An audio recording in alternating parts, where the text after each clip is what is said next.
So I've gathered a few papers, trying to be more simple right now, and I'm going to pull just from this pile.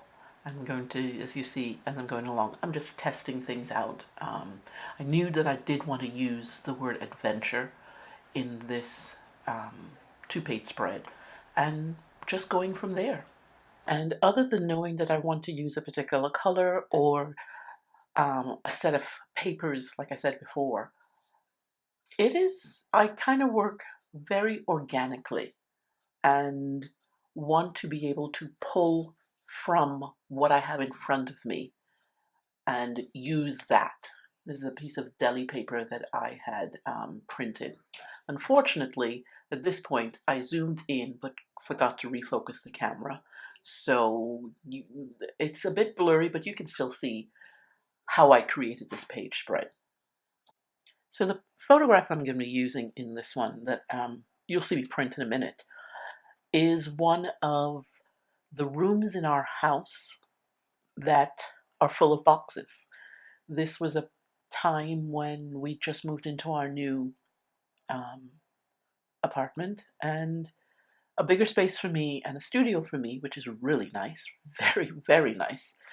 But we had boxes everywhere, and I had to think of it as an adventure because I didn't want to be so caught up in seeing the boxes and not getting it done. So this page, this doubles page spread, excuse me, is a snapshot of that particular day, that particular week when we moved in.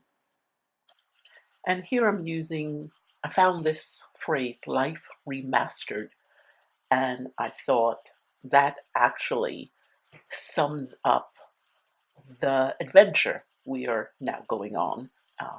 We'll be in this space for at least 2-3 years whilst my son goes through high school, and I love this word. I don't know why it resonated, but life remastered is it is just going along. We're just moving forward. I'm doing a whole lot of posing. You'll notice that I haven't glued anything down just yet because I really just want to find a location for each of these elements on the page and see how I like it. And then I will go ahead and glue everything down. And in a minute, you will actually see me push everything off the page and add some gesso with my fingers.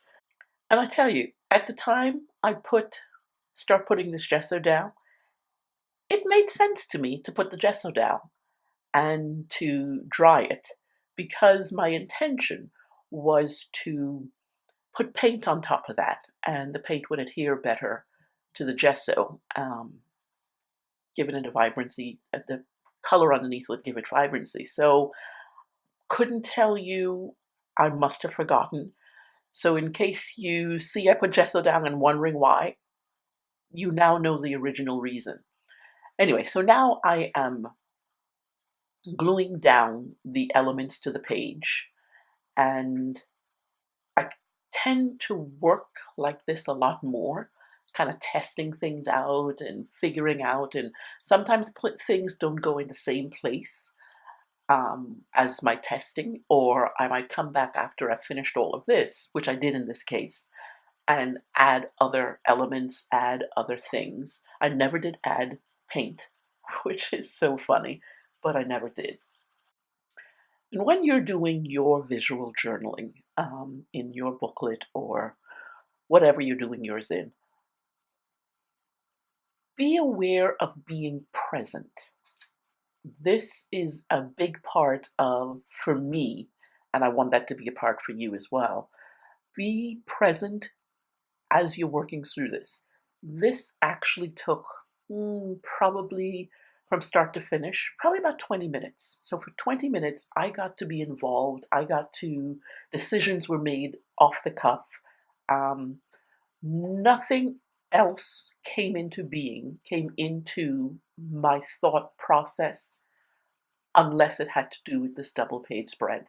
And as I'm working, I am thinking ahead, whilst also thinking ahead only for, few steps ahead, knowing something, this needs something in its place, or this space needs something extra. And that's how I want you to attempt to do your visual journaling. Be present as you're working it, and let the page, let the elements, let the photograph even talk to you.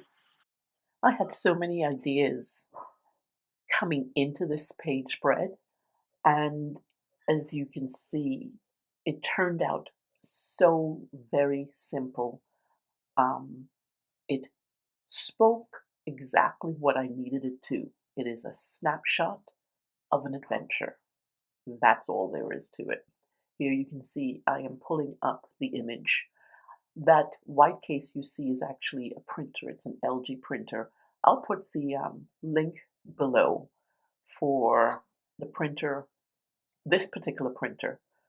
And I find it easier to print these small, I think it's like almost like a credit card size image, and use these in my visual journal. This journal is one of my booklets, and it is 8¼ by 5 inches. And I like this size. It's not large, it's not too small, and it's just enough space to say what I needed to say and still have some creative adventure in there. The tag was originally supposed to house the actual photograph, and in the end, I decided to add a piece of pattern paper to it. And here you see me journaling about this particular photograph. And it's one photograph I'm using, just one photograph. And this whole spread is about what I see in that one photograph. That's what visual journaling is about. It is visually, and it's visual, and it's about writing. And you meld the two together in your page and go from there.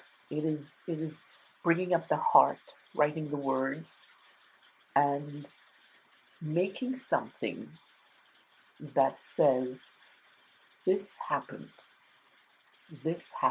today. Go on your own visual adventure and record your moments. Don't forget to hit the subscribe button below. And if you like this video, want to see more, hit like. Thanks. Bye.